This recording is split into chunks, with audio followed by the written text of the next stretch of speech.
Daniel Hernandez exploded onto the rap scene in 2017 as Tekashi, a riot of rainbow hair, face tattoos, chaotic energy, and instant attention. His breakout single Gummo turned him from a SoundCloud curiosity into one of the most controversial young rappers in the game. Soon after, he scored hits like Kiki, Gotti, and the Nicki Minaj-backed Fefe. His debut album Dummy Boy even debuted at number 2 on the Billboard charts. But as fast as he rose, his fall was even faster.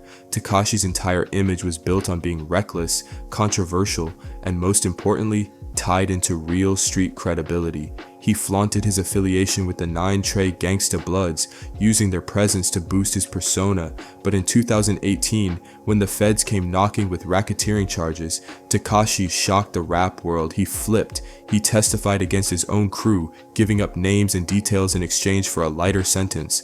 That decision split the hip-hop community in half.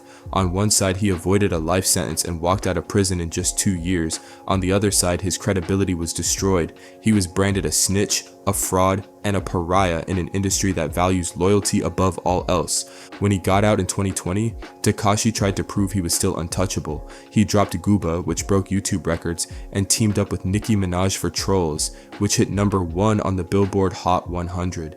For a moment, it looked like he might actually bounce back, but then reality set in. His album Tattletales came and went, debuting at number 4 but disappearing from the charts almost instantly.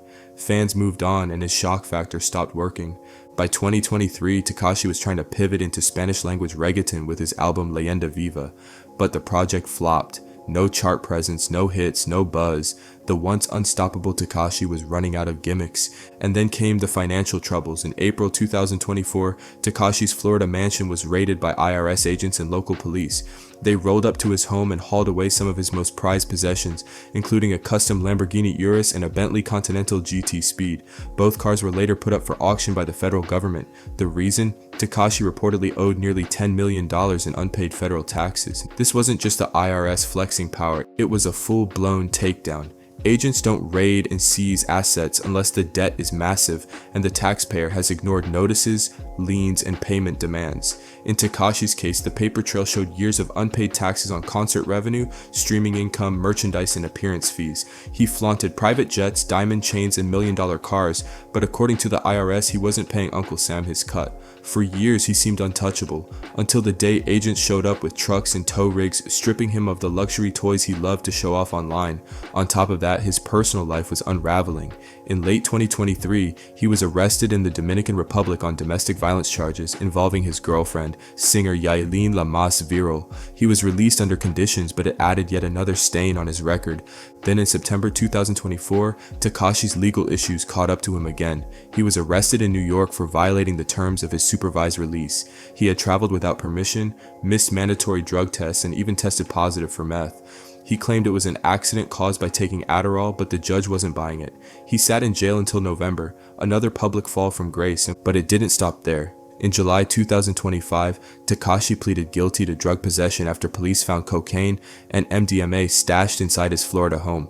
Prosecutors agreed to drop some of the other gun and drug charges, but he's still facing sentencing and could be sent back to prison again. To his credit, Tekashi admitted in court that he's been struggling with depression and PTSD and has started therapy, but whether that's enough to change his path remains to be seen. And as if all of that wasn't enough, Tekashi even managed to burn bridges with one of the few people who supported him after prison, YouTuber and influencer SteveWillDoIt. For years, Steve helped bankroll Tekashi's lifestyle, gifting him watches, promoting his music, and featuring him in giveaways. But in 2023, Steve publicly exposed him, accusing Tekashi of scamming him out of a $2 million deal, faking giveaway videos, and blowing money recklessly to make his ex jealous. Fans who once saw Tekashi and Steve as a team now saw Tekashi as untrustworthy, even with his own friends. Losing SteveWillDoIt wasn't just a personal betrayal. It cut him off from an entire audience of loyal fans who followed Steve's platform. And now, even his old rivals are having the last laugh. Back in 2017, Tekashi's goons famously jumped Trippie Redd as part of their feud. What dad homies you talking about? Nigga, fuck all your dad homies, nigga. I don't give a fuck who I'm talking about. Fuck all them niggas, nigga. Fuck who you talking about? Fuck you and your dad homies, nigga. Fuck are you talking about? I'm gangster like that, nigga. At the time, Tekashi looked like the one on top, the flashy new star with a gang behind him, but fast forward to today, and it's Trippie who's clowning Tekashi. While Tekashi is drowning in IRS seizures, probation violations, and drug cases, Trippie is still making music, still touring, and still laughing at the same man who once ordered his beating. To fans, it feels like karma has finally caught up. So how did Tekashi lose it all? First, his credibility was shattered when he testified against the Nine Trey gang. The street image he built his career on collapsed overnight. Second, his commercial success fizzled. The world got tired of the rainbow-haired antics, and without controversy, he couldn't sell records. Third, his financial mismanagement caught up with him. You can't flex Lamborghinis and jewelry while owing millions to the IRS. Eventually, they came knocking. Fourth, his personal life and legal troubles kept spiraling, from domestic violence charges to probation violations to fresh drug cases. And fifth, he even lost allies like SteveWillDoIt, who turned on him and revealed to the world that Tekashi couldn't be trusted behind the scenes either. And there's another piece of this story that can't be ignored: the Nine Trey Gangsta Bloods. The very crew Tekashi once flaunted as his protection, the same crew he betrayed in court to save himself, are slowly making their way back into the world. Many of the men Tekashi testified against have already started finishing their bids, and within the next few years, more of them will be walking free. That's a terrifying thought for someone like Tekashi, because when he took the stand in 2019, he didn't just give vague testimony. He named names, he pointed out specific members, he detailed the inner workings of the crew. His testimony was the nail in the coffin for their cases, and while it reduced his own sentence, it cost those men years of their lives. And in gang culture, snitching is the ultimate betrayal. There's no coming back from it. From the very first day Tekashi testified, everyone knew there would be a target on his back forever. Up until now, he's had money, fame, and a platform to keep himself in the spotlight, moving from city to city, country to country. But with the IRS seizing his assets, with his reputation crumbling, and with his legal restrictions piling up, Tekashi is running out of places to hide. Imagine the mindset of someone who served nearly a decade behind bars because Tekashi chose to cooperate.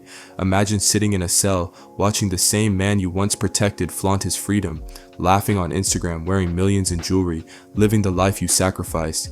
Now imagine you finally step back into the world and Tekashi isn't on top anymore. He's broke, hated, and vulnerable. That's not just a recipe for tension, it's a recipe for revenge. Fans online have been speculating about it for years, warning that Tekashi wouldn't be safe forever. As soon as the Nine Treys start coming home, the threat becomes very real. Some say Tekashi has been trying to stay overseas to dodge the danger bouncing between Mexico, Cuba, and the Dominican Republic. But eventually he has to come back.